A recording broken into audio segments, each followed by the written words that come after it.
મોરેખા ગામના આશાસ્પદ યુવકનો મૃતદેહ ગામના તળાવમાંથી ભેદભરેલી પરિસ્થિતિમાં મળી આવતા સમગ્ર પંથકમાં અરેરાટી સાથે ભારે ચકચાર મચી જવા પામી હતી.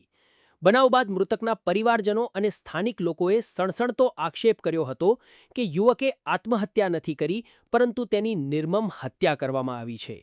ન્યાયની ગુહાર સાથે પીડિત પરિવાર અને સમાજના અગ્રણીઓ છેલ્લા 5 દિવસથી કલેક્ટર કચેરીના આંગણે આકરા ધરણા પર બેસી ગયા હતા.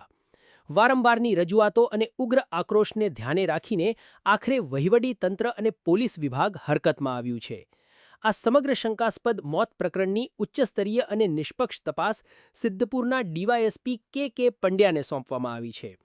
ઉચ્ચ પોલીસ અધિકારીઓ અને સમાજના અગ્રણીઓ વચ્ચે યોજાયેલી મહત્વપૂર્ણ બેઠક બાદ પોલીસે પરિવારજનોને ખાતરી આપી છે કે આગામી 7 દિવસમાં સમગ્ર મામલે ઊંડાણપૂર્વક તપાસ હાથ ધરીને પુરાવા એકત્ર કરાશે અને ત્યારબાદ કોર્ટમાં ભારતીય ન્યાય સંહિતાની કલમ 302 એટલે કે હત્યાની કલમ ઉમેરવા માટે વિધિવત અરજી કરવામાં આવશે.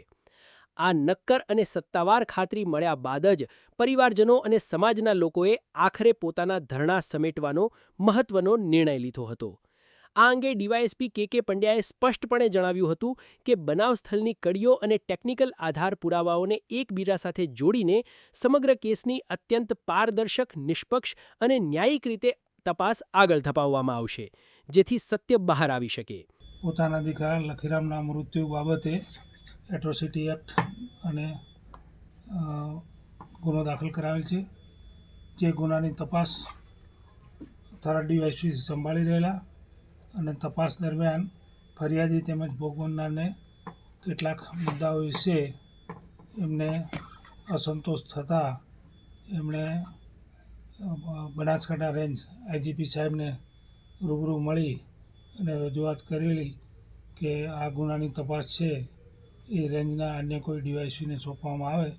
જે અનુસંધાને આજરોજ આ તપાસ મેં સંભાળેલી છે અને તપાસમાં હવે પછી મારે આમાં નિષ્પક્ષ અને ન્યાયિક તપાસ માટે પ્રયત્નશીલ રહેવાનું છે અને જેમ બને તેમ જલ્દી જે ફરિયાદી અને ભોગ બનનારના મુદ્દા છે એ મુદ્દાઓની તપાસ કરવાની છે. સાહેબ, ખાસ કરીને જે અત્યારે આંદોલન ઉપર બેઠા છે લોકો, શું આજે એમનો નિર્ણય આવ્યો આંદોલન પૂર્ણ કરશે કે ચાલુ થશે? શું પથુભાઈ રાઠોડ છે એ સમાજ વતી આગેવાન અને સમાજના બધા ભોગ બનનારને બધા ફરિયાદીને બધા જ મળેલા છે અને એમને આ આંદોલન છે એ પૂર્ણ કરવાની જાહેરાત કરી છે અને હવે પછી એમણે આઈજીપી સાહેબને પણ મળી અને જે કંઈ રજૂઆત કરી હતી અને તપાસ કરનાર અધિકારીને બદલવાની જે રજૂઆત કરી હતી એ પૂર્ણ થયેલ છે અને નિષ્પક્ષ અને ન્યાયિક જે તપાસ કરવાની હોય એના માટેની રજૂઆત ગ્રાહ્ય રાખતા એમણે હાલ આંદોલન છે એ પૂર્ણ કરેલ છે.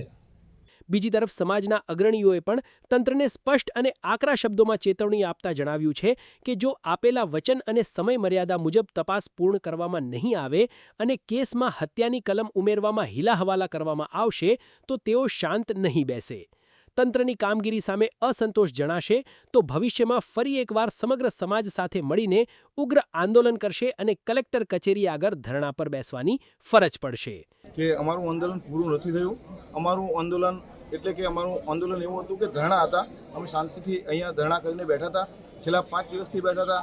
અમારી માંગ હતી કે મોરેખા મર્ડર કેસની અંદર લખીરામભાઈને જે પાણીની અંદર ડૂબાડીને મારી નાખી અને જે ખૂન કેસનો બનાવ હતો એને 307ની અંદર ધકેલી દીધો હતો અને અમારી માંગ હતી કે પહેલા દિવસથી કે ભાઈ મર્ડર જ છે તો 302 લાગવી જ જોઈએ. તો 302 લગાવવા માટે જે અમારી માંગ હતી એ માંગ અત્યારે ડીવાયએસપી સાહેબની જે પહેલા ડીવાયએસપી હતા વાલુત્રે સાહેબ એમના પાસેથી તપાસ અત્યારે કે પંડ્યા સાહેબને તપાસ આપવામાં આવી છે અને આ તપાસમાં અમને બધા સમાજના એક અમારી કમિટી બનીને કમિટીને સાંભળી અને અમે જે અમારી રજૂઆત હતી એ રજૂઆત કરી અને પંડ્યા સાહેબે અમને ભરોસો આપ્યો છે કે હું 7 દિવસની અંદર આ બધા કાગળો વાંચી અને કોર્ટની અંદર 302 એડ કરવા માટેની જે પ્રોસેસ હોય, જે રિપોર્ટ કરવાનો હોય એ રિપોર્ટ કરીશ.